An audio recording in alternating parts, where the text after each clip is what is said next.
Футбол бұл өмір, ал 13-ші сектор арнасы футбол ақпараттарын жеткізуші арна достар. Бүгін біздің арнамыздан көретіндеріңіз: Манчестер Юнайтед Маркус Решфордты кімге қаншаға сатпақшы? Антони Гордон Англия ұлттық құрамасында кіммен төбелесіп қалды? Осы және басқа да футбол ақпараттары бүгін сіздердің назарларыңызда. Достар, еңбегімізді бағалап, лайктарыңызды басып, арнамызға жазылып отыруды ұмытпаңыздар. Ал енді біз бастаймыз. Кеттік. Достар, Копа Америкаға бір тоқталатын болсақ, ол жақта Уругвай ұлттық құрамасы өте тамаша ойын көрсетуде. Боливияны 5-0 есебімен жеңіп тастады. Және де оның алдында Панаманы 3-1 есебімен жеңген еді. Жалпы ірі есеппен ойын көрсетуде Уругвай ұлттық құрамасы Копа Американы алады дегенге коэффициенттер жылдам түсіп жатыр. Қазіргі таңда Уругвай Бразилиядан да, Аргентинадан да мықтырақ түсіріп келе жатыр коэффициенттерді. Ол жерде Дарвин Нуньестің өзі мықты ойнап жатыр. Дарвин Нуньес 7 ойында 10 гол салған. 7 ойын қатарынан гол салған. Бұл шынымен де Дарвин Нуньес па деп ойланып қаласың. Бірақ енді Дарвин Нуньесқа ол жерде қысым жоқ. Ливерпульдағыдай әр ойын сайын оған ешкім әңгіме айтпайды. Жалпы Уругвай ұлттық құрамасының қадамы өте мықты болып келе жатыр чемпиондыққа деген. Плей-офф кезеңдері өте қызық болады. Евро 2024-те қызық енді басталды деп айтсақ та болады. Италия ұлттық құрамасы бүгін ашатын болады, және де Италия ұлттық құрамасы Швейцарияға қарсы ойын өткізеді. Екі ұлттық құрамада шабуылдауды жақсы біледі, прессинг жасай алады, қорғаныста да тамаша өнер көрсетеді. Сондықтан да бұл жақта гол көп болады дегенді айтуға аузым бармай тұр, бірақ та біздің болжам Швейцария ұлттық құрамасы Италияға гол соғады деген болжамды айтқымыз келеді. Одан кейін өздеріңіз білесіздер, Германия мен Данияның ойыны бізді күтіп тұр.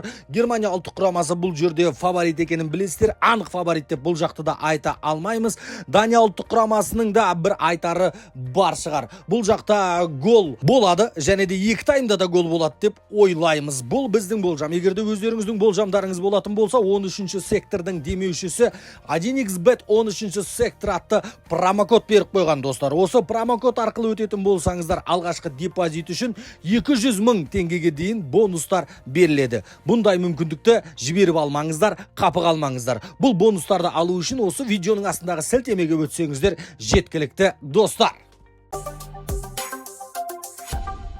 Манчестер Юнайтед жайлы, Манчестер Юнайтедтің трансферлері жайлы, нақтырақ айтсақ Маркус Решфорд жайлы әңгіме қозғайық достар. Маркус Решфордты Манчестер Юнайтед клубы сатуға дайын, жақсы ұсыныс болатын болса. Ал енді Маркус Решфордтың трансфер маркет порталындағы құны 60 миллион евро тұрады екен. Бұл санды кім қайдан алды белгісіз. Бірақ та біз бар нәрсені айтып жатырмыз. 60 миллион евро Маркус Решфорд тұрады. Және де Решфордқа Парис Сен-Жермен клубы қызығушылық танытып жатыр деген ақпараттар бар.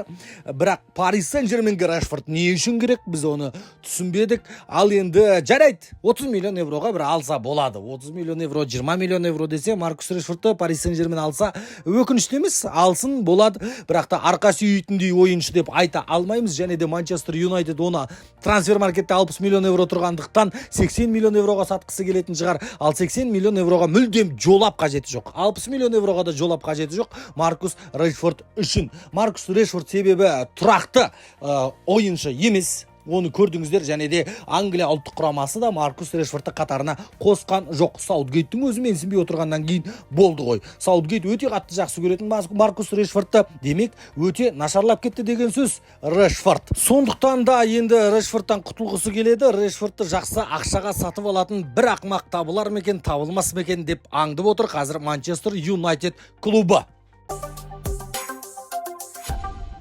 Англия ұлттық құрамасының ойыншысы Гордонды қызық бір сурет түсіріп жария қылған екен. Гордонның иегі жарақаттанған, және де қолы жарақаттанған.